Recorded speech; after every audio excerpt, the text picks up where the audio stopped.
Welcome back everyone dito sa latest episode ng Deep Dive. Kasama natin of course one of our usual suspects who produced a wonderful book, Global Battlefields, My Close Encounters with Dictatorship, Capital, Empire, and Love. Okay, the love part obviously got a lot of attention, but definitely I recommend this. Very politically correct, much more politically correct than I expected, but politically enlightening. That's really one thing I love about it. And as I say, I know this is going to sound a little bit parochial, but I definitely would say Walden Bello is the most prolific Ilocano thinker since Isabelo de los Reyes, right? And and definitely I blame him for also catching the bug. When I see the snidey comments Rizal made about Isabela de los, our Ilocano friend, pretending to know about everything. I can imagine many people are making that comments about yours truly. But of course, with Walden, it's hard to question him. He's really a world-class scholar, but more than that, a world-class lover. Walden, congratulations. That was a very successful, I think too successful, a book launching. How many did you say? 300? 400 books? I think it's close to 300. Yeah, because other people would bring their book and then suddenly, oh, by the way, I have my whole family's books to be signed. Like, oh my God, sabi ko, tatagal ito. So that's why we were like 2 hours behind schedule at least. But how did you feel about the event? Bringing all of these people together across the spectrum of the progressive movement? Yeah, it was across the spectrum of the progressive movement as well as people across the spectrum of my life from childhood on. So it was a really interesting mix of people because while there was most people had been involved in some degree in politics, there were also some that were there mainly as my relatives and learned and began to understand what I was involved in. Yeah. And this was a good education for a number of my relatives who came today, including especially the younger ones. Yeah. So in that sense, I feel that it was a very productive event, and I think people did. The speakers did except Ronald Diamas, except no. I think he abused the privileges given to him today. Oh, it's okay. But it was good what he said, especially about the Basilan mission. Yes. And I didn't know that. It's not. I mean, in the book you touched kind of on that, the peace mission, but I didn't know it was that dangerous and like close call. Yeah, I should have maybe elaborated more, but then you're dealing with so many events in your life. So you had to apportion them. Basically, what do you really focus on, and what don't you? And so, but I tried to, bring in as many significant things in my life as possible here, and although I did, I did not. Mention what nearly happened to us being almost beaten up in Cairo. Oh yeah. Don't worry. I forgave you for that. But I did mention that we tried to go into Gaza. Yeah. And the Egyptian government of Mubarak caved into Israel and wouldn't let us go. So that was sort of what I focused on. Now, going back to this, Walden, where does this book stand in all your books? Is this because obviously it's a different genre in a way, right? Because this is much more personal, much more emotional. But at the same time, as I said, this is like a, Walden Bello for dummies because it kind of puts all of your works together. I mean, as I said, I had no choice. I had to read practically all of your books, right? Because once upon a time, I had to write speeches in your behalf or kind of contribute to that. So I had to understand where you're coming from. But I just felt the book is so helpful because if wala ka pang exposure sa mga works ni Walden, sabi ko, basahin mo ito, magigets mo saan galing tong taong to. Tsaka yung breadth ng kanyang knowledge and all of that. Was this the most difficult book in a certain sense? I think Senator De Lima, did she say swan song? I hope not. Is this, how did you approach this book? Emotionally, intellectually? Well, how is it different from your other books? It was, well, although analysis is involved, it was not primarily an analytical book. It was really a book about my life as an individual interacting with key trends that are happening nationally as well as internationally, and how, as an individual, I rode, I participated, I was affected, and how I affected, those trends. So Kaya sabi ko parang may pagka-Forrest Gump eh. Like you're well, always it there was, in the... yeah. Now that you Yeah, said that, I was, exactly. I guess, lucky that I was in these key events of that period, from the 1990s on to around 2010. So so I was, because the anti-globalization movement and the empire movement was an international one, and you know and you had to move into different places, and I had a lot of air miles Yeah. during that period, and it was going from different cities in the global south as well as in the global north. And the key thing was you could feel the sense that you did have a movement. They might not have seen eye to eye in different things, but they were very much of an anti-globalization movement. That was the kind of thing that was uniting them, and a movement against U.S. empire. So that was, what I felt was very significant about that period. And so I was writing about myself as I interacted. And the important thing in writing a memoir, I think, is the action. Praxis.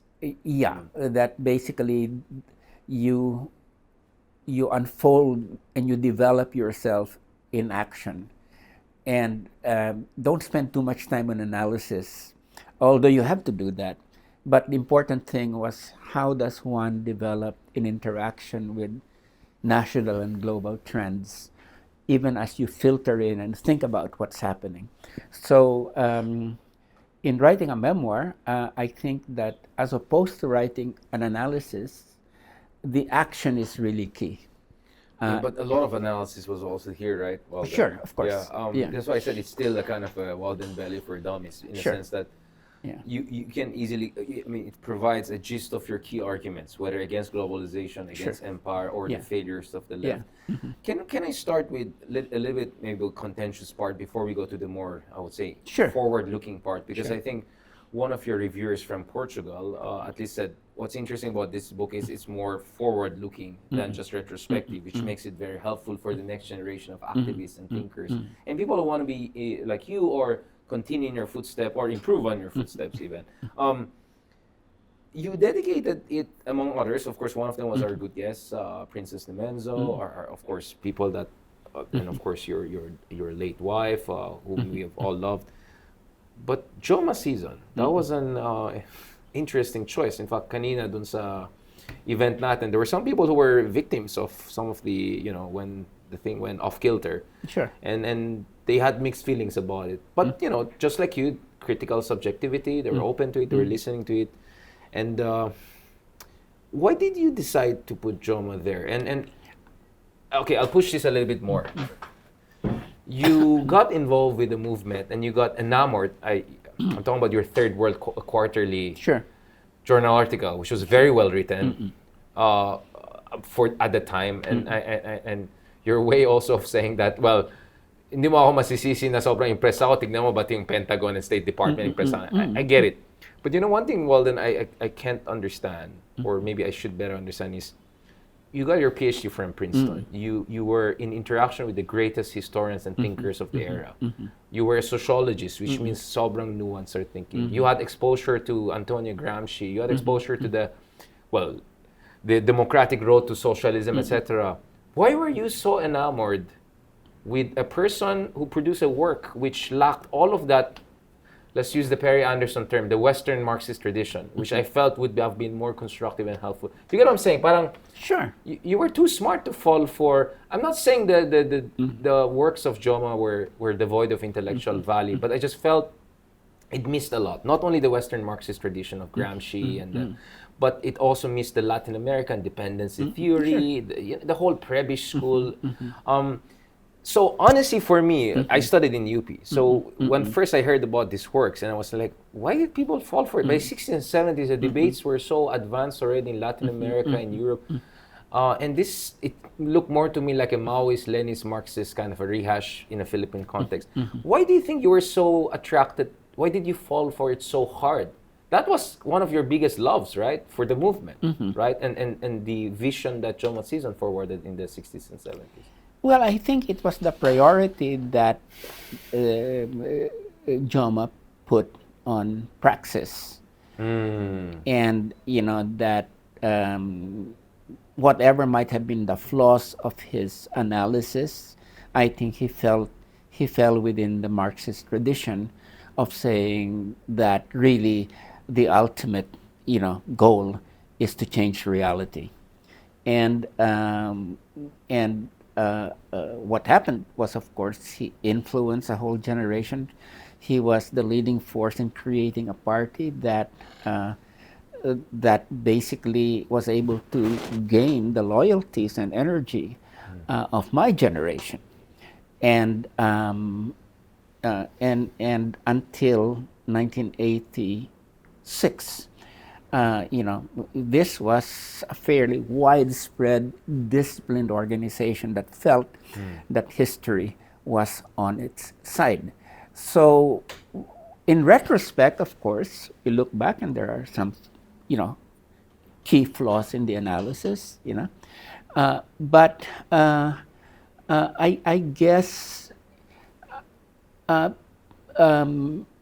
had to be very frank about the fact, that it was a very great influence on my life, and that that I was not willing to just sit back and be a public intellectual, because I felt that I had to engage in actually shaping the world, and here was a party that provided the opportunity for you to be part of shaping that world. As I said, Joma provided a framework of theory and action that my generation was waiting for. And that was the first thing. The second thing is that we had a collision course. We had a collision course between the Marcos dictatorship and the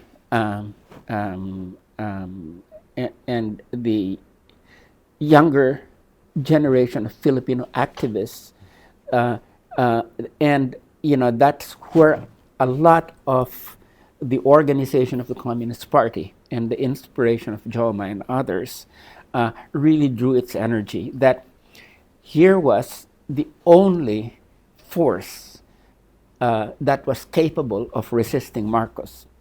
And I think that was part of the appeal of the CPP, that it was the only force that showed that it was capable of resisting Marcos. So that's, those two things, providing a framework to interpret history and act on it, and secondly, providing an organizational mechanism to oppose the dictatorship. And those two things came together. That's why I'm saying that in many ways, it might be hard for others to understand that experience of my generation. Almost a mystifying effect, right? Well, I would just say that it swept us off our feet, quite a number of us. And why didn't anyone make an effort to make I would say, much more comprehensive and even nuanced version? Didn't you ever, didn't you know of anyone, or like at least in the case of the Russian Revolution, eventually Trotsky will come to Sure, very sure. vociferously push back the Stalinist interpretation Yeah, of yeah, Leninism, sure. right?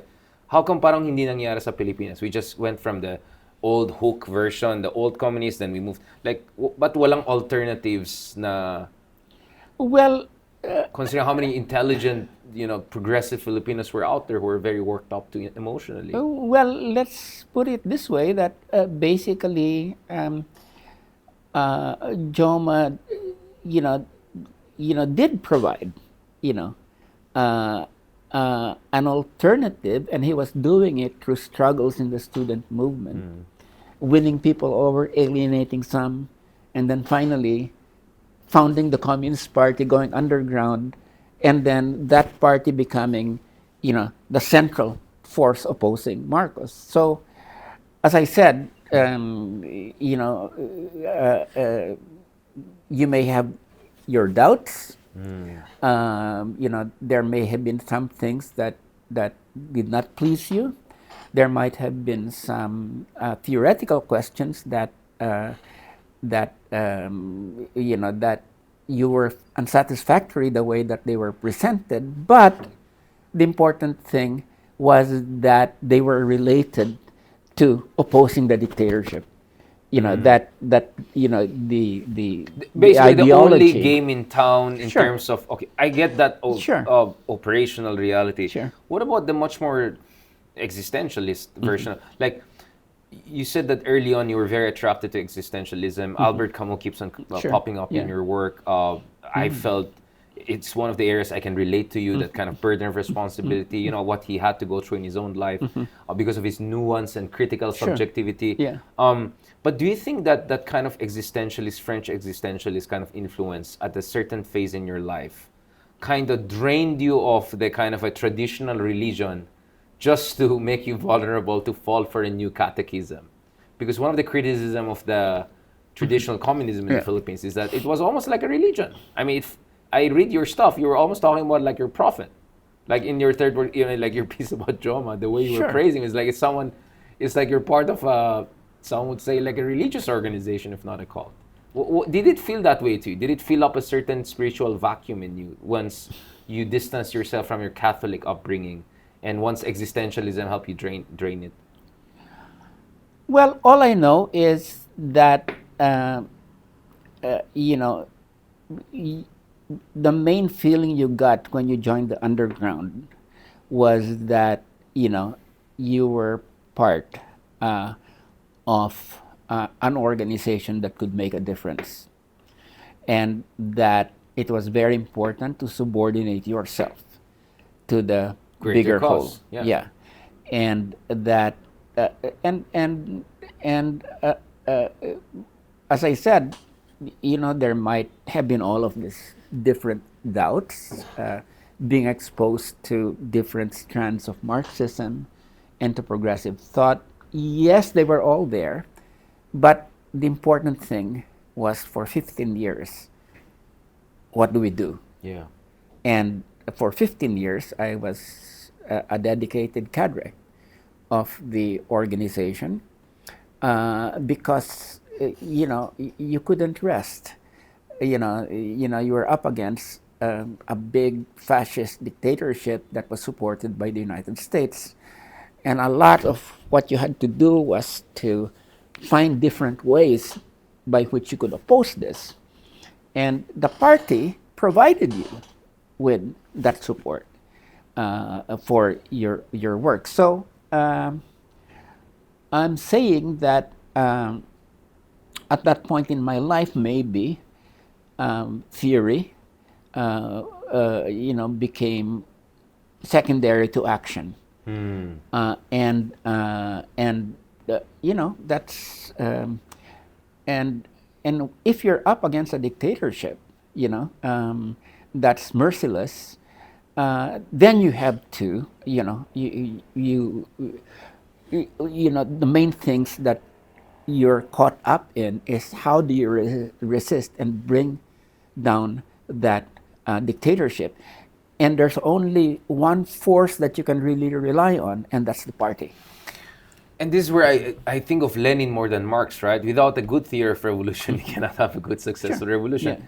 And my sense is like you had the intellectual training to see through some of the flaws and weaknesses of, that framework Sure, that was. sure. You get what I'm saying? Yeah. But again, I understand you were a young man. This is the romance of revolution and also the horrors of Yeah, sure. of basically the Yeah. fascist dictatorship Yeah, of yeah, Marcos regime. sure. And of course, you being at the heart of the empire, the Rome of the 20th century, which is Yeah. Washington, Yeah, D.C., right. added to that. But what about you still dedicating this book, at least one of the persons being John Season, even after everything that was exposed later on? Because my sense is the theoretical weaknesses is perhaps a good explanation why the middle class were not nurtured Sure. to stand on the rights of history, and not to mention the immense strategic error of not joining the ETSA revolution and completely self-sidelining. Sure. Then worse, the purges, Operation Ahos, and all of that. And yet you still dedicate. Is it because deep inside in you, it's the audacity of action and praxis that counts for you the most, more than anything else, despite the errors of history? I mean, is it because you maybe had conversations with Joma that made you feel that at least the guy had the good intentions? I'm genuinely trying to understand. Okay, maybe I understand your younger version falling for this only game in town, but why is this version of yours today, in spite of everything, feel he still deserves that kind of credit? Well, I think it's just being honest. You know, To yourself? To myself and to my generation. That those people who basically would distance themselves from Joma, I can understand that. And I have distanced myself from Joma, but I think I am indebted to his inspiration, to his theory, and to the organization that helped create. And that was, it made me a part of a revolution. It animated that stage in your life.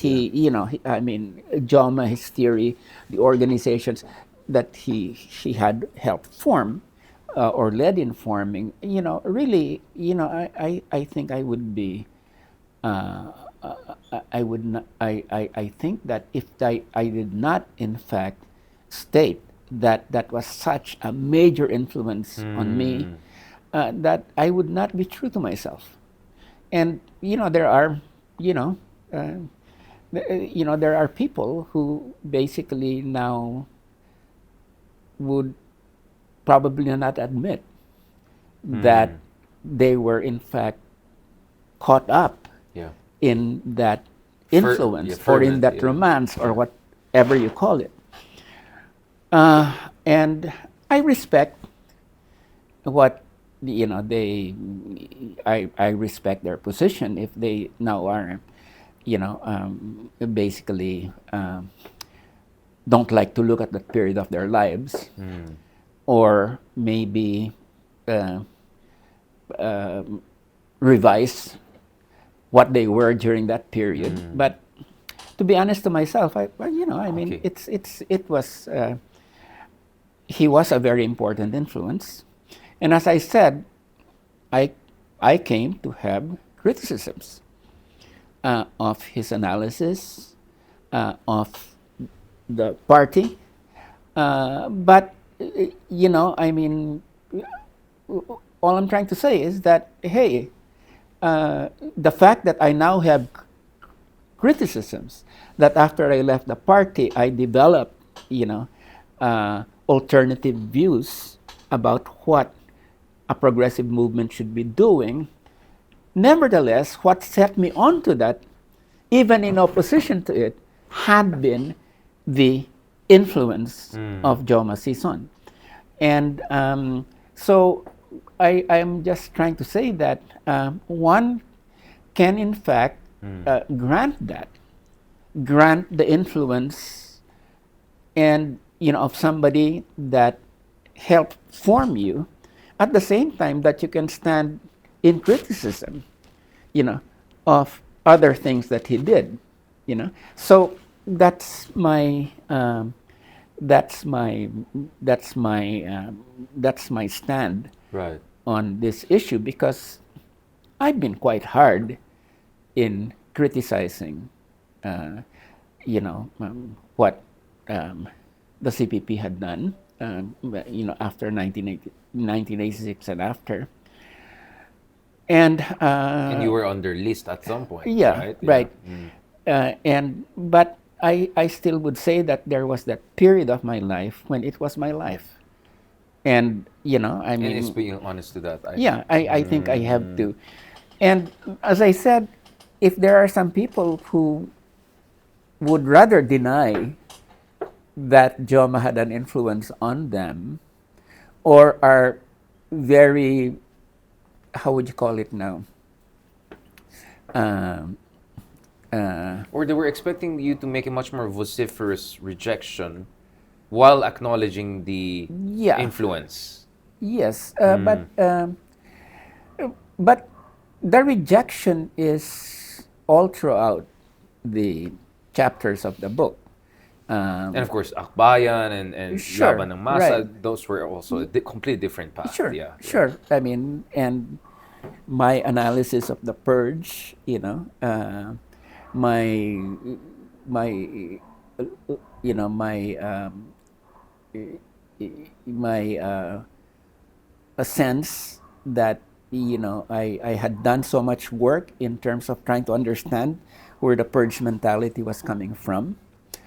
So that's all there, and I've always written about it, and all my writings in disagreements with the CPP are out there. But at the same time, I do owe my being politicized a great deal of it. Not only that, to my membership in an organization that Joma helped or had a central uh, role in creating. So I don't have any second thoughts about dedicating the book to him. Because someone took an issue with you putting love next to dictatorship, capital, and empire. I took an issue with your dedication putting Joma next to, women I respect a lot and who are very loved by us and all. Sure. Sorry, yeah, I mean, Yeah. maybe it's, Sure. maybe it's where I come from. It's Yeah, different. but it is, it's it's. I'm just trying to prove to people I really read it well, right? Yeah. No. But it's. Maybe some people thought I could have been stronger in. Okay, so for Princess and late Dodong Nemenso, who never gave up on the dream of a socialist future, the late Jose Maria Sison, a towering figure despite our differences. The late Hugo Chavez, an unforgettable class act against empire, and the lost generation who made a difference. So, this is it. These are the So, people. bagay, I mean, if you put Hugo Chavez there, given what some things have gone awry in Venezuela, I can course. see also, okay. No, the reason I'm also asking this, Walden, I studied in this university, Sure. and when we saw a slice of this, like a part of us we couldn't believe how people as smart as you and would fall for this thing. And by that time, of course, we had the benefit of hindsight of everything that went wrong. But you also had the benefit of hindsight the moment you were writing this. Sure. But the other person you met, although I felt the Allende moment was the most, I was in tears after reading that part. But the other person was Ninoy Aquino. You said you had a short meeting at least with him in the United States when he was in exile. The reason I'm also bringing up Ninoy Aquino is, remember, one of your critiques is that you felt the rot at the heart of the apple is walang clear concept of human rights. The liberal conceptions were missing from the whole Stalinist Marxist tradition, right? And that may explain why things went crazy wrong. And then, of course, the understandable siege mentality and paranoia. And when you put all of these things together, there's no institutional checks and balance, there's paranoia, there's no... Kumbaga, parang inevitable, unfortunately, for the horrors that would eventually happen. Now let's go to Ninoy Aquino, another very interesting figure in Philippine history, because there are historians like Leloy, for instance, Claudia, our good friend, and many other people I've talked to. They would say that he was kind of like a master dialectician in a sense that he would try to bring different elements together based dun sa sa tingin niyang mahalaga para sa ating bansa. In a sense that you couldn't really box him as just a liberal or opposition figure. He was kind of almost a transcendental figure. I'm talking about the later Ninoy. The younger Ninoy was quite trapo. I think all of us know it, his background. But the older Ninoy was quite nuanced and multi-layered and a complex character in ways that some would say, had he had the chance to steer the revolution, could have ended the Philippines up in a different, on a different trajectory. Ikaw, Walden, from your own brief meeting, I mean, you said it's not like you had the months of interaction with him, and also your understanding of his evolution, his arc of redemption, if I can put it. Was Ninoy kind of a great leader that we never had? Meaning, had he been around and not killed in 1983, and because we know eventually Marcos was going towards a deathbed anyway because of his condition. And there were already internal contradictions within the regime, the Imelda faction, the Ver faction. Do you think that Ninoy has not been appreciated enough by history, or he could have been a far more transformational figure, aside from just, it's not just, I mean, obviously his death was a transformational moment, but would he have been more transformational had he not been assassinated and waited it out and actually steered the Philippines in the post-Marcos era? I know it's a counterfactual, but I think it's an important counterfactual, right? Or you disagree with that entire premise? No, I mean, I related to him as somebody who had made a great deal of sacrifice and was in fact very, a figure, that, almost within the elite, almost solitary, except for there were others in opposition to Marcos. And because of that, his going into hunger strike, was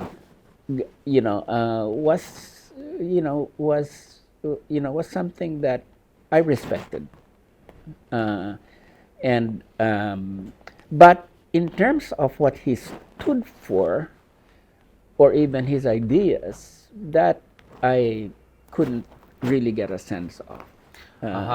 And was he still soul searching in your sense? No, I think the main thing that I saw in him was, that he was serious about, bringing back, due process and a democratic procedural democracy. Yes, he was serious about that, and I think he was really willing to die for that, But at the same time, he was a traditional politician, who had mastered the art of traditional politics, and would have developed as a populist, But that's your sense of him? Who would have been a populist liberal figure? Yeah, I think he would have been a populist liberal figure, but still within the framework of liberal democracy, not basically the same sort of maybe an ambivalent relationship to the United States, but not somebody that would basically say, hey, the United States has to bring me into power. And so there was a sort of measured distance from the United States that's very much different from Raul Manglapus. Raul Manglapus was out to bring the United States in and throw out Marcos. But for Ninoy, there was that. So he was. I think he was still very much somebody that was caught in the left wing of liberal democratic politics. So, and when I related to Ninoy, at that period of my life, of course, I was a member of the party. Did he know that you were a cadre? Did he have a sense? No, of course he did. So very he few. knew you as just a prominent activist in Washington, Yeah, D.C. yeah, Parang yeah, ganun. Who right. knows the inner Yeah, politics. Yeah, yeah, okay. yeah. So that was you know, I cannot claim to really have had a strong working relationship with the man that would have allowed me to say, what if he had not been assassinated? Would he have gone? He would have gone into procedural democracy, as you said, a liberal democracy, bring back due process, Benign but cacique, something like that, from a supreme could authoritarian be, cacique. Yeah. yes, yeah, but not at that point in his life, he would have been quite anti-authoritarian, and I don't think he would have wanted to just replace Marcos as an authoritarian figure. No, he had those basic, basic what we called then bourgeois democratic principles. So and people like Jokno, Jose Jokno, Jovito Salonga, they did have also that commitment to liberal democracy, but I think the difference between them and Ninoy was that Ninoy was charismatic. He had some sort of a populist charisma. Because he comes from a traditional politician, and he's Could very be. articulate, and Sure. yeah, exactly. Yeah, sure. So, and the one thing, of course, is that which I respect, because ultimately it is the source of respect for me is he was willing to risk his life, and that I mean, going back to Manila at that point, Yeah. I think he probably had in his mind that he was going back to something that would bring him close to death. And that I respect. Now, That's whatever may praxis. be, That's yeah, also praxis. yeah, that's praxis. That's why whatever people may say about Ninoy's limitations, and I agree he had limitations. Nevertheless, I would say that ultimately it's his act of courage, that basically would be the ultimate criterion for me in judging the guy. I mean, and that I think was so that was my sense of Ninoy. Interesting. Again, just to explain where I'm coming from, like Sure. in terms of counterfactuals, one would say like had the Joma faction prevailed eventually, we could have gone down the road of some like very negatively would say Pol Pot, Cambodia. Some would say no, maybe more Vietnam. And then the others would say, had Ninoy had his chance, we would have moved more towards where Korea is today. Kind of a, two-party system, or Taiwan, kind of a more matured version of the early oligarchic nationalista, liberal one. Not perfect, a little bit procedural, not progressive enough, but nevertheless way better than the ETSA regime we got, right? Sure. So there's debates about that. But I want to go to the third important Yeah, thing. no, now that you- you mention it, he was very similar to Kim Dae-jung Okay, in Korea. exactly. And yeah. that's exactly, I think, not exactly, but that's what my sense They were would good have friends been too. They were good his friends. so- orientation. Yeah. Would be that sort of um, uh, liberal, procedural, but basically, to some extent, responsive Right. to popular Stronger wishes. institutions, Sure. maybe industrial policy even, right? Maybe, yeah, Maybe, right? yeah. That is something which Yeah, is very important. sure, I want to sure. talk about the third figure, which is also very important. And No, the only other thing that I would say Sorry, is in terms of Joma is to be fair to him, when the purges happened, he was in prison. so you're questioning what the culpability Yes, level here? yeah, because he was not, he was out of the command of the party, and that's one thing. And he himself criticized the Ahos campaign. So But he reaffirmed the path nevertheless later Right, on, of- which created the split, right? yeah, but that was just in terms of the the purges. I just wanted Operational command, yeah. Yeah, he was not in operational command. He was in jail, and he in fact came out very critically later on of the way that it was handled. Now, what does that mean?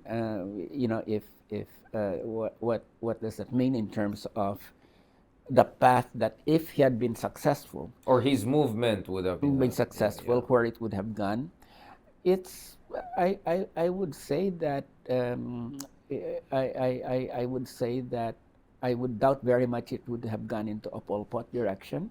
more Vietnam, you would think, yeah. I would say, more. I would say more Vietnam. Vietnam. But again, you see the difference between Joma and Ho Chi Minh. and Ho Chi Minh Yeah. was that Ho Chi Minh was basically, he didn't, he sort of stood above the fray, and Transcendental figure. yeah, and he was able to unite people. I'm not exactly sure if Joma was the same way. Joma had a more sort of polarizing character. So civil war could have been a possibility, and that would have hardened the... It could have been, okay, but as I said, he criticized the purges, but you're right. He also, affirmed it ended, eventually, that period, the 100 flowers bloom period of the party, and that's basically where I differed from him. Right. That he basically reaffirmed the old path that was no longer working, and cut off that period of debate and discussion, which could have in fact yielded a much more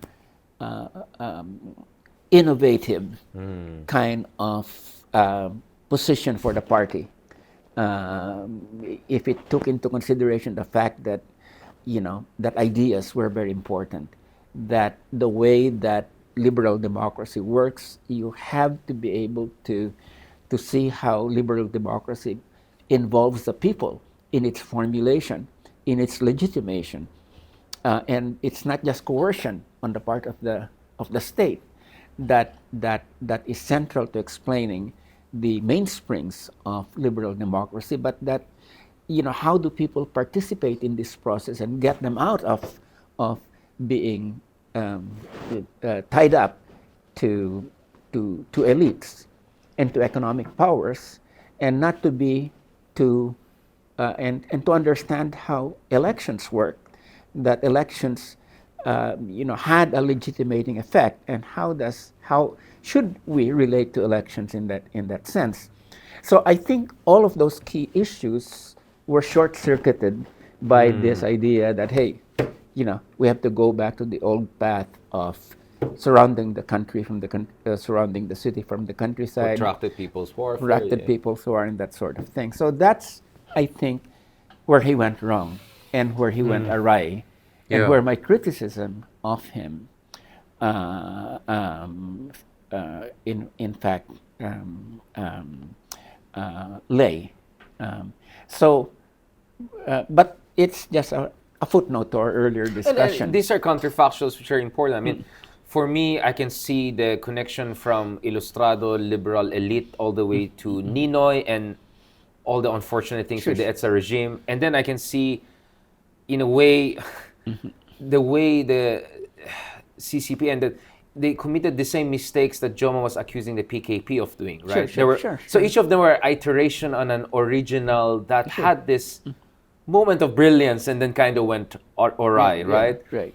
So basically, you're talking about this kind of a dialectical progression. So you can trace the liberal revolution lineages from Rizal to Ninoy to the EDSA regime and how things went wrong, and you can go PKP. And then, which is where I want to bring this third figure, because I know the word third way, unfortunately, with the Blair and all, is a pejorative term, but Allende, the Chilean way, as you put it also in your book, the democratic path to socialism. Like, you studied that, you were there in those crucial moments, you saw the rough texture of how the sections of middle class turned Sure. against Allende and all. Did the Chilean experience and the tragic demise of Allende, I mean, I could almost feel the pain when you were Yeah. talking about the moment he shook your hands, Yeah. and then obviously you can imagine how he committed suicide before he was caught. Like, did that kind of turn you off to that third way option? Now maybe the best way for the Philippines was neither the liberal bourgeois nor the communist, leftist, but maybe the way would be something of a Chilean way, more of a democratic socialist way forward. Because a lot of us are more from the social democratic or democratic socialist Sure. tradition. Where does Allende come in and your Chilean experience come in? And then do you think it's even relevant to the Philippines? No, he was. I mean, I think the Communist Party in Chile and Allende and his wing of the Socialist Party was very convinced that they had to respect the Constitution of Chile, but at the same time use whatever leverage there was in the Constitution to transform it in the socialist direction. So this was the whole idea, that you can, in fact, have a peaceful way to socialism. You can have you can have basically this liberal constitution, and there are elements within the liberal constitution that you can make use of to transform the political economy. Yeah. That was really The project. the really, project, Yeah. and the and what I think they underestimated, and I think the Communist Party of Chile was central in this underestimation, was that even such a peaceful project would scare the hell out of the right, okay, and that and that they underestimated how the right was able to appeal to the middle class, and that you couldn't just buy off the middle class by saying, "Hey, we're also going to increase Your wages. your wages," Which and which that's- Allende did. He Yeah, increased by he- even inflation adjusted. Sure, right? yeah.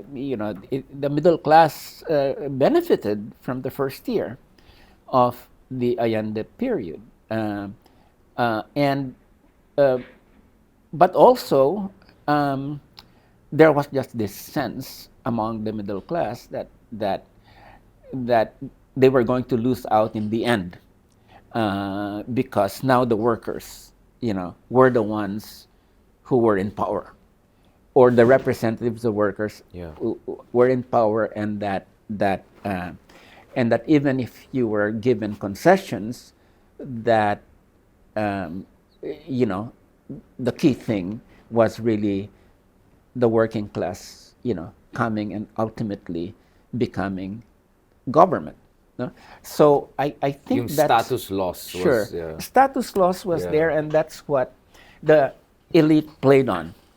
And by the end of the first year, they had succeeded in capturing the middle class, because basically, out of a sense that, hey, they're, the communists are just trying to buy you off. But once you've been bought off, you're going to suffer.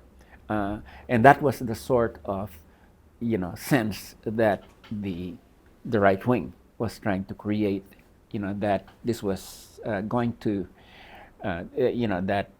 don't believe these people when they say they're making all sorts of benefits from you, because in the end they'll take it away.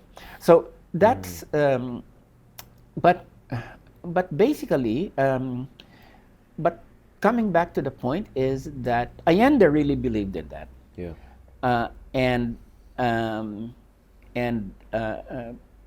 You get a sense that, did he have any other option? Because once you've embarked on this, even though how peaceful it was, the right was going to organize against you. And if you started to organize a paramilitary and arm the workers, then certainly the military would turn on you. With the U.S. backing too, yeah, obviously. With the U.S. backing. So in a sense, he was paralyzed. Between possible choices. Between the peaceful way people, which was the Communist Party people in Chile, and then the Maristas, who were basically saying, hey, they're organizing against us. We have to arm the people. And Allende just, in a sense, towards the end, he was paralyzed. He was trapped, yeah. Yeah, and but again, he was willing to to move in a direction that he felt was the only way out. And when that ended, he basically made a statement by taking his life. And so, and I respect that. I respect that. That was Very, very samurai, almost, right? Like a warrior, like in a karikiri siya, basically. Yeah, exactly. Yeah. So I think he realized in the end that he was caught in a trap. And the main thing that he wanted was to tell people that, hey, I died for this because I believed in it. And that's why when I went back to Chile in the in the mid 1990s, after the Pinochet dictatorship, there were still many elements within the left. In fact, most of the left was wary of Allende, Yeah. and did not want to sort of restore him to the rightful place that he. He was seen as a failed experiment, basically. Yeah, that he well, he was seen as yes, that was a failed experiment, and we can't embrace the guy who was at the center of that. But at the same time, I don't see why they could not respect the martyrdom of this guy who gave his life for the country. I mean, they were so walking on eggshells whenever Allende's name came up. And so they kept him at a distance, and the Concertación project was said to be quite different from that. But I don't see why they could not have basically seen him, as somebody who did give his life for a project of peaceful transformation that might have failed, but nevertheless it was an important contribution to the country. So that's my sense of Allende. I mean, he failed, but he was a heroic failure, and I respect that. But in a way, he also succeeded, right? I mean, their current president, Boric, is a former student activist, a guy my age, Sure. He won against all odds, and he has a program which is not too different from at least some of the... Sure. So in a way, Allende also won, right? Because he mainstreamed some of the welfare programs and notions that both right and left had to embrace. And when the right did not, or was perceived as not, you had that massive uprising in Chile a few years ago. Exactly. So in a way, Allende is a kind of an undeclared victor of history, right? In ways that is bizarre, that is not as celebrated, although I hope Boric will do. The reason I'm asking this, Walden, and this is really the last part of our discussion, I know this got a bit longer than I thought, but you talked about some blonde people among the middle class. You talk about that kind of a mata pobre. Rotas? What was the term they used? Rotos for the broken ones. These are the indigenous folks, the poorer community. The reason I'm asking that is because obviously we're not as racially diverse as Latin America, right? But this came up in our conversation before, that there is that kind of reactionary tendency, at least among certain sections of our middle class, right? The way they talk about, I mean, the whole Bobotante myth. Sounds familiar. Like when you were talking about the way they were looking down at the mobilization of the poorer sections of Chile by Allende, and the former Christian Democrats who were supported, they were seen as a parang traidor. Sometimes we see echoes of that here, right? When you see middle class people or UP people helping, and then the snooty comments coming from certain liberal circles. How relevant that is, do you think, in terms of understanding why the Filipino middle class is not coalescing around a more progressive agenda or candidates in ways that we have seen in Latin America and a lot of other comparable countries. I mean, isn't it an anomaly that we're one of the oldest procedural democracies, and yet we have not produced any comparable national government with the progressive tendencies that we see now in Mexico, we saw in Peru recently, we clearly see in Colombia, in Chile, even Thailand, another country you're very familiar with, which is not a democracy, but look at the Move Forward Party of youth, social democratic even, and even backed by section of the elite, right? Making it almost to the top office. But not in the Philippines. What is your understanding of that? Why is our middle class not showing the thing that Lipset and all of the modernization theory would assume? What's going on in the case of the film? Is it because also that fear of losing their status and privileges? Is it because they're too aspirational, looking up rather than helping and standing in solidarity with those below? Again, obviously hindi monolithic ang middle class.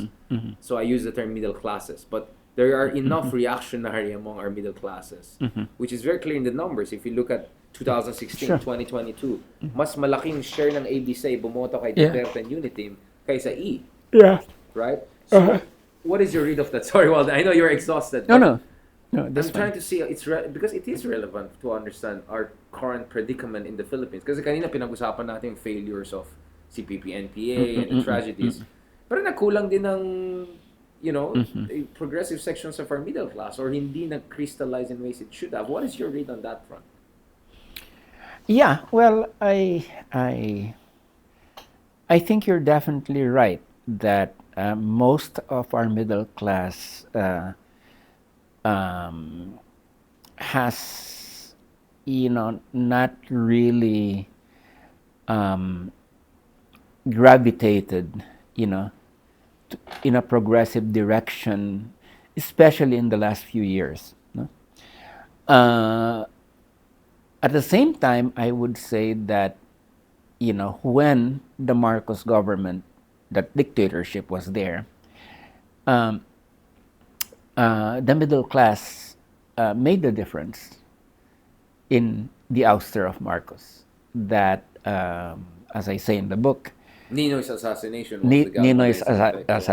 was the galvanizing thing. And let's put it this way: the upper and lower middle classes, were central in that process. No, probably even more than the workers and the peasants. The workers and the peasants were basically more, a lot of them were within the influence of the CPP. But so, as I said, you look at this, and if you look at the 1987 Constitution, it's a constitution that has quite a number of social democratic aspects. So it's not just a procedural democratic, liberal democratic of the old type, But you do have, say, like the partyless system, you have the nationalist provisions in the Constitution, you have agrarian reform. So many of this, what we might say, are really progressive, programs are articulated in the Constitution, and that really reflects the way that in the period leading up to the end of the dictatorship, the middle class and the left were in a sort of very interesting exchange of ideas. And if you look at what happened in the early Aquino period, you did have people that were social democratic in orientation, maybe not as social democratic in Swedish sense of the word. Yeah, but there were social democrats, liberal democrats that were in fact people who provided some of the social aspects, social justice aspect of the Constitution. So I would say that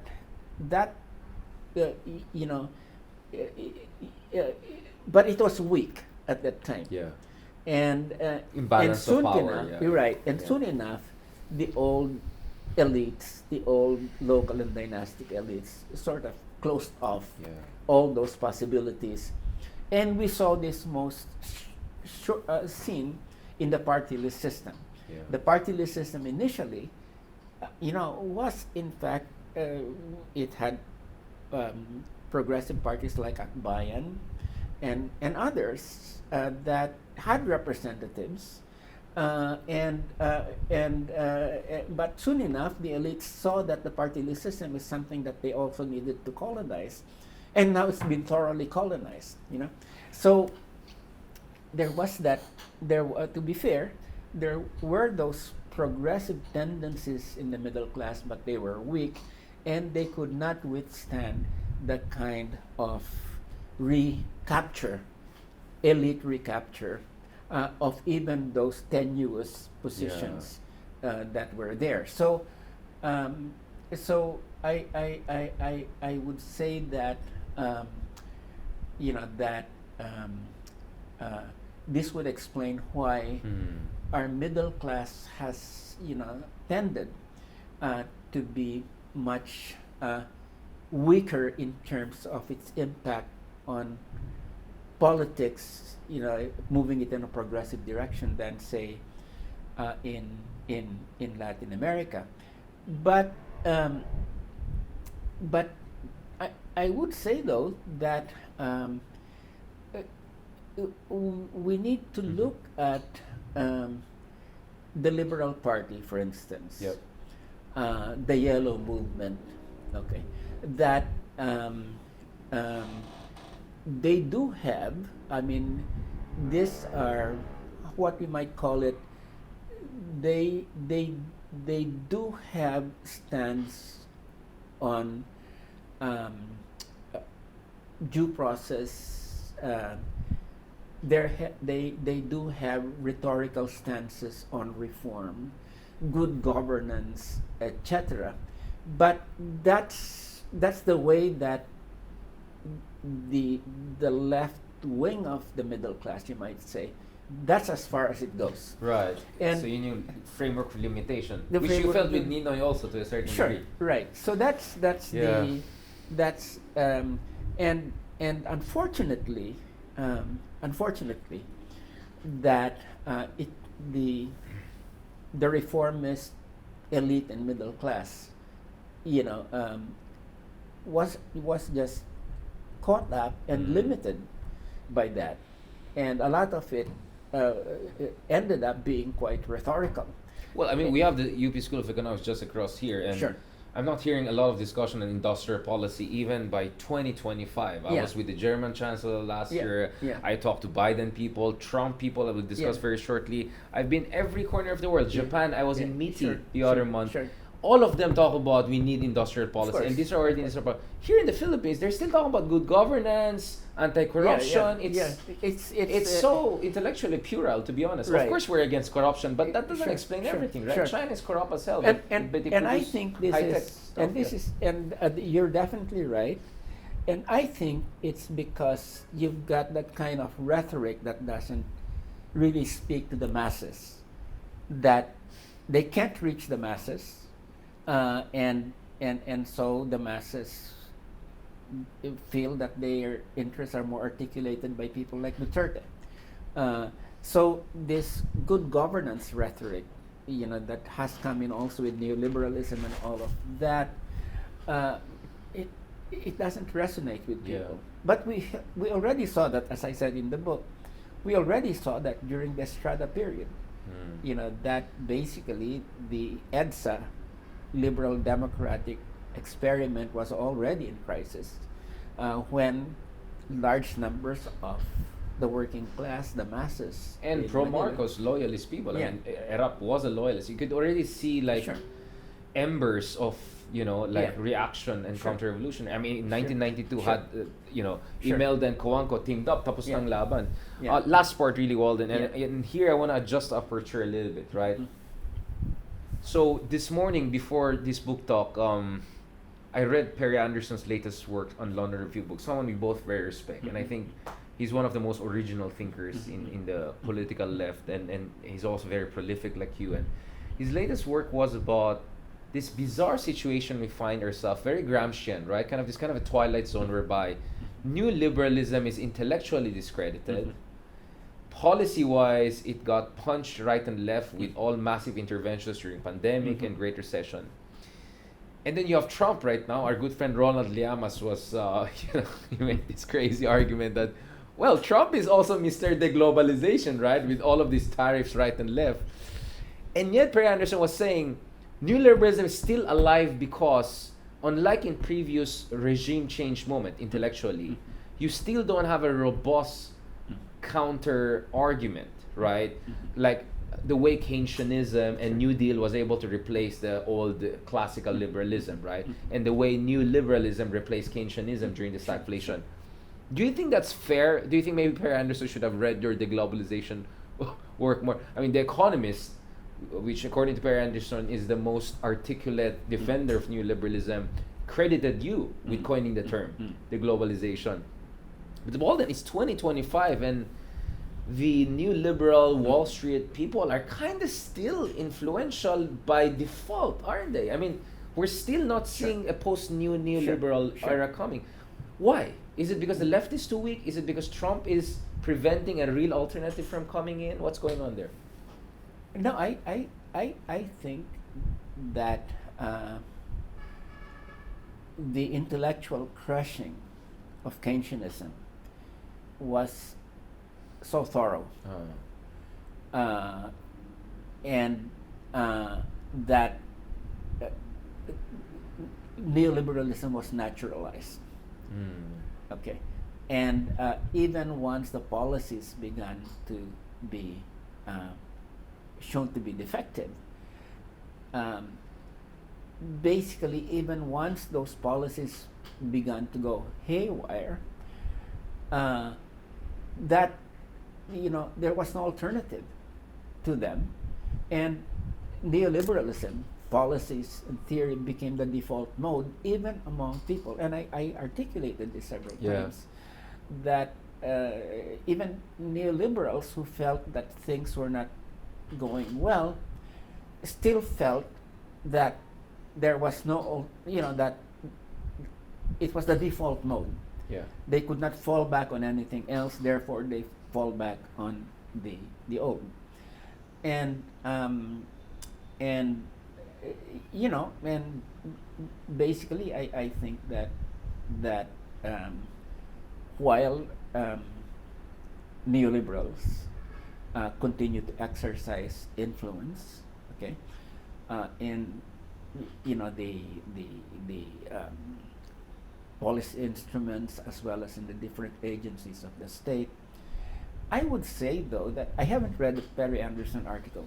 I would say that it just came out this month. It's an April issue. Yeah, they're much weaker now intellectually than discredited. You mean? Yeah. Yeah, they're much. I mean, they're that neoliberalism is there. Okay, it's still the default mode, but it's definitely in a much weaker state than 10 years ago, say. And I would say that a big part of the reason, again, coming back to this, is that there has not been a credible alternative that has emerged as but both theoretically, politically, and in terms of political economy. So you mean left populism or leftist alternatives? They're good in pointing out what's the problem, but in terms of building the alternatives, we haven't moved that. So basically, you agree with Perry Anderson on that, right? Yeah. Even though you have not read the work, of course. Yeah, right. But look at it this way. That Trump is so scary to the economist because although he does not have an alternative, he's just moving. Smashing everything, and he's becoming quite unpredictable. He's definitely not a neoliberal, okay? And this whole business about tariffs goes against the guts of neoliberalism, but he is unpredictability personified, but he has a base. Yep. And he has a base that basically is so resentful of the old elite, Establishment, the bankers who got away the with bankers their, and exactly, everything. yeah. You know, that they're willing to live with them. And Including many Bernie supporters who defected to him. There Yeah. are many Bernie bros who are now with MAGA, basically. yeah, because you know, basically they feel that you know, they feel that he's not ideologically neoconservative or neoliberal, but his, you know, his the latest issue of The Economist calls him a revolutionary. I would say he's a counter-revolutionary. Who can still overturn the New World Order. I mean, the fascists were able to turn over. Well, this is precisely what the international. fascists did. Yeah. You know, that basically their whole ideology was a mishmash of things, but the important thing was that they had this base of people who were Yeah. resentful Resentment. of the elites of the past, but resentful of the working class politics, and that base is what MAGA is at this point in time. And last, So- So basically, I have not read the answered article, but if he's saying that this Yes, is just- this is you know, this is a period when you know, neoliberalism is definitely weak but still there. Trump might in fact, you know, move it closer to extinction. it is clearly, I mean, Gramsci, old order is dying, the new one is yet to be born, and then you have a Trumpian figure in the midst, right? Sure. Accelerating this. You made it very clear na hindi tayo ni team. We're not the I, me, Sarah thing. Well, to All be the world honest, is I'm not like a, but my point is, a lot of us, even though may not 100% see ourselves as this like hardcore Catholics, but a lot of people made huge, emotionally resonant tribute to the late Pope Francis, and that's one reason actually I'm wearing black, because we are still in that 9 day of bereavement before the whole conclave and all. You know, the late Pope, he basically was questioning neoliberalism, and he was pushing for kind of a systematic analysis of capitalism and the roots of all the materialism. He was always clear that he's not leftist. He criticized the leftists when Kirchner was in front of him back in the day when he was the he was the cardinal in Buenos Aires. Nevertheless, you could see a lot of liberation theology, a lot of progressiveness there. You clearly in your book make it, you're not kind of a full-fledged Catholic in any sense of the word. Nevertheless, you had a heartfelt eulogy to him. Yeah, I mean, I think that No, this is important, yeah. I think that essentially, I think he was influenced by liberation theology. Yeah. Of course, as Pope, he had many limitations because the conservatives were out to get him. But he was pushing the limits, whether it was on social justice. That was, the limits. He was much less limited there, so he could come out with a critique of capitalism. But he was pushing the limits when it came to gay marriage, and when it came to other issues. Women representation. Yeah, right. Yeah. So he didn't quite cross the line, but he got close to the line at least itself. He got close to the line, which is the reason that you had all the conservatives, whether Catholics or non-Catholics, or Steve Bannon and all of this, attacking him.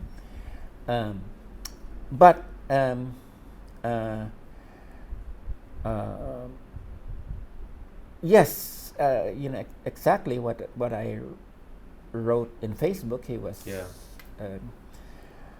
he was a good man. He was a good man. He was a good man, and that but he couldn't go too far ahead of the church at that point. Yeah, but he may have laid the ground for someone else to cross the line. Could be at some point. Sure, and In a good way, I mean, cross in a the good line. way. Yeah, yeah, yeah. And I haven't really followed the church politics and that sort of thing, but you know, there's I think there were people have been talking about Cardinal Tagle being some sort of a candidate, and you know, Well, I heard in Vatican last month they're seeing more chance for the current Secretary of Foreign Affairs. Yeah. Of who's Italian, Yeah. who's seen as more moderate than Tagle, but actually maybe in a better position to continue yeah. than Tagle himself or some of the other supposedly more Well, progressive. let's put it candidates. this way: during the 6 years of Duterte's. Duterte, Tagle never said anything, that regarding the extrajudicial executions. Okay. It was Ambo. It was Bishop Ambo. Yeah, And Ambo. now Cardinal Ambo. Yeah, Who did that. who were there were others, Yeah. but Tagle was playing a very safe game, and if if and I and it's not only me that was pointing that out. Other people were pointing it People out. in Vatican told me that Yeah. some people Yeah. inside are saying he's too safe even until now. Yeah. That's why they don't see him as a Yeah. like Team Francis might Yeah. not be rally behind him. That's what I heard from people in Vatican. Yeah. Well, I would imagine I'm not that. surprised. Yeah. Yeah. So anyway, yes, I mean Francis went to the limits but didn't quite cross, and it could. I don't. I don't follow the church politics, but Yeah. at the same time, I would not say that the conservatives are weak. Yeah, exactly. this point. That's why, Yeah. of course, with all due respect, we're still in the grieving period, so we don't want to talk about the politics. But for me, one thing stood out in an interview. Now Cardinal Ambo, the brother of course, Sure. our good friend Randy David, Yeah. Professor David, he said that after the whole process of becoming the Cardinal, something unusual happened, which is Pope Francis asked him to come back to him and ask him, "Can I pray over you?" Which to me, I'm not gonna pretend to know the mind of the Pope or know it, but to me it kind of felt like Pope saw in people like Ambo, the newly promoted cardinals, maybe the future of this much more progressive direction that could cross the lines that perhaps have to be crossed, at least from Pope Francesco's point of view, right? In terms of even a more open, even a more inclusive and ecumenical church. I mean, people in Indonesia, Muslims, were in tears. The Bangsamoro Authority here made a very heartfelt obituary. Many people in the Islamic world, non-Christian world, tremendously loved him because of that kind of openness, ecumenical, Sure. that we're all children of Abraham approach. And I just feel that people like Ambo, Cardinal Ambo, I'm not, again, I don't want to get into politics Sure, and sure. conclave and all, even from an ethical point of view, maybe could be the future of the church. But all I'm saying is,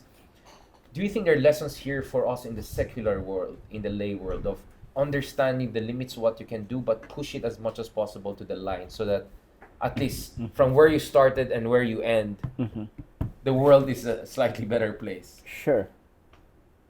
Well, the first thing is when it comes to the church, I think that there's so many, it's imprisoned in so many things that There's a make ceiling? There's a ceiling, yeah, yeah. that make it for me difficult to see that institutionally you could have fundamental reform. For instance, the whole position on divorce, the whole position on abortion, the whole position on Women gay- representation. women represent, it's, these are sort of red lines. But what about who am I But- to but- judge kind of approach? More like neutral stance, like don't actively oppose this secular developments in Yes, no, I mean, That could be a way of, you know, but when it comes to social justice, yes, I fully agree Yes. that you have a wide space that's been created should be, there. yeah. But nevertheless, there are certain doctrinal issues that are red lines.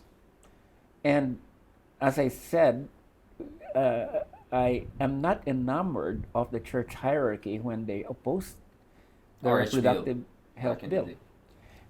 day. You know, who could be against contraception? You know, you're not even talking about abortion, right? You're talking about just preventing contraception so that, and Preventing conception, yeah. well, yeah, preventing conception. And when you have nobody among even the progressive priests and nuns who would dare to say that, hey, this is a good bill, this is something that we support, then when it comes to, you know, having hope in the institutional church, well, but I don't have that, and You're I more don't, skeptical. I mean, my for sense a is long time. there were a lot of decisions by the Pope that had to do also with the recognition that the evangelical groups have been gaining ground. In fact, someone would say that influenced his decision on China, a controversial decision of kind of mutual recognition of the whole bishops' appointments and all of that. My sense is the structural conditions outside the church also may eventually force a more progressive leadership in the future, or as progressive leader in the future, to not make doctrinal changes, but at least soften the advocacy for certain doctrinal positions. Sure. So again, I think that's why Pope Francis was just such an amazing, not only a good man, but really an incredible leader, considering the coordinates of possibility he was facing. Walden, thank you so much for this wonderful conversation. Thank you too. Obviously, we could have gone 20 more hours discussing the Empire and West Sure. Philippine Sea and all, but people luckily can check our other episodes. Where's the main camera? This one. People can luckily check the other episodes between I and Walden Bello, Dr. Bello, about industrial policy, about U.S.-China competition. You can check all of those things. So that's why I just felt I have to prioritize things that I felt we did not cover before, but we kind of anticipated, and that's why I was more than happy to see these issues discussed in this book. But I also felt there were certain counterfactuals, certain issues that, again, there's just so much you can put in one book, right? That I felt I had to bring out. So thank you, Walden, for bearing with me. Sure. Your tireless dedication is a great source of inspiration. Every time I feel so tired, people ask me, Richard, hindi ka ba napagod? You're podcasting in the morning, writing in the evening. I didn't. And I said, oh, you should have seen, the person who had such a big influence on me, and that's you. Because, when I was just in my 20s, I would look at you and you were running in the morning, you're writing in the evening, you're campaigning in the afternoon. And I always felt ashamed. Like, in my 30s, I have no excuse to say I'm too tired when I saw someone in the 60s and 70s was doing all of those things. So, Walden, maybe the advice there is, yes to sports, no to drugs, right? I think that's your lifestyle. So, please, everyone, yes to sports, no to drugs, right? Because you're a runner, right? Yeah. You're a runner, right? But also yes to sex. Oh, well, yes to love. Let's put it that way. So don't forget to catch Global Battlefields. I think there's another edition that has a more interesting subtitle, but nevertheless, I also like the Ateneo Manila, the Manila version subtitle. My Close Encounters. You already have Close Encounters. Dictatorship, Capital, Empire, and Love. Gusto ko sana may hyphen and love, like to emphasize the love part. And Walden, I'm glad you didn't become a Texan, because I wouldn't have the chance to meet you, and you almost became a Texan. I know. What a life it would have been if you had settled for that option, the road that was not. But I agree with you, Walden. They were lucky not to settle down with you. But for those who did, God bless them and God bless you. Thank you so much, Walden. Thank you, Maraming salamat. Richard. Always. Thank you so much. Whenever we can always have another talk. Yes, and you can have your book back. Yeah. I already have a copy. I'll get it autographed. So, but you do have your... Yes, I have a review copy and I'll have you sign. Yeah. Thank you so much, Walden. Okay, and thanks for the review again, and thanks for introduction today, and I hope you didn't mind the jokes. Let me see the reaction online and I'll get back to you. No, I'm just kidding. No, definitely. You were kind. But Mindanao is subtropical. Baguio is subtropical too. Yeah, We are all right. subtropical. We love it. We are all people of the subtropics. Thank you very much. Maraming salamat.